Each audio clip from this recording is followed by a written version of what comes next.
Beisay na program clear tu zong zong te kanlal pai so Krista mingin chibai kan buk thar le chewa zanina hian pathian fakna hla sale turin tharau thiang limma polna kan chan theina turin zaina hian fakna hla kan ron hlan le dona kan fakna hla ron hlan tur te chu ka omangin kalo kalang ti ania voina hian he hla ka ngai to lai hianin karil ruwa middel Bartimaya alo langa lali so Kristan middel Bartimaya ti dam khan azui tangal maya ti kan huni kan thianga Bartimaya chu kutto ania arim te po acheleang bal te po bal viewang nima sela kanin bol fai photange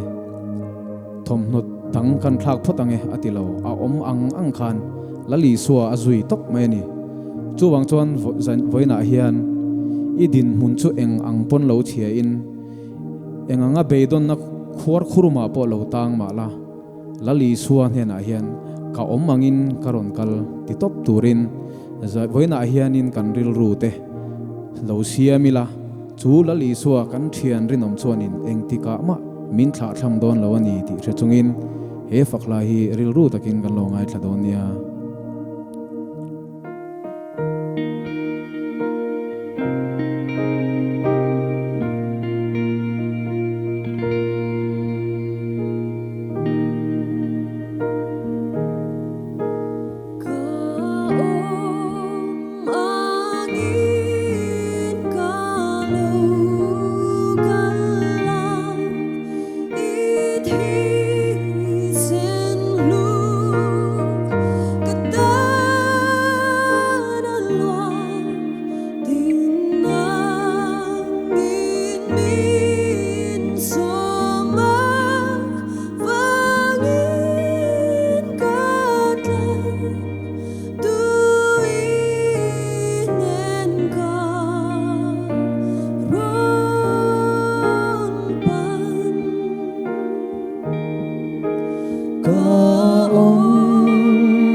na athen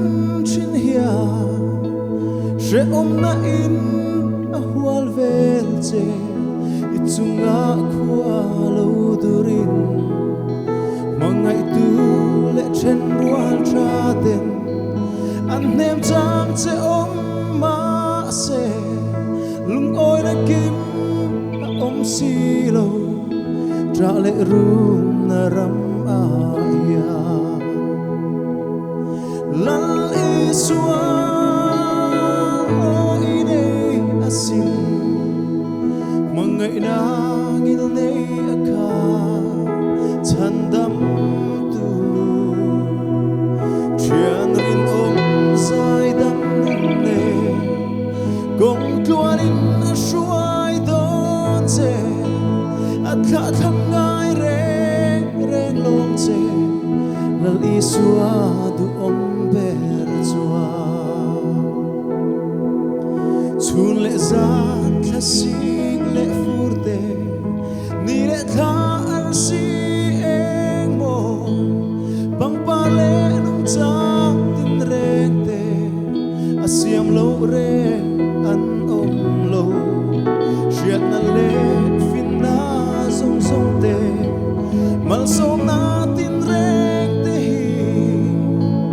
eng kim siam tu ro re tu chu imamo ape ang che lal iswa o ine asin mangai na ngil nei aka chandam tu chian rin om sai dam ne gong tuanin na shuai don che atha tham ngai reng long che lal iswa tu om ber chua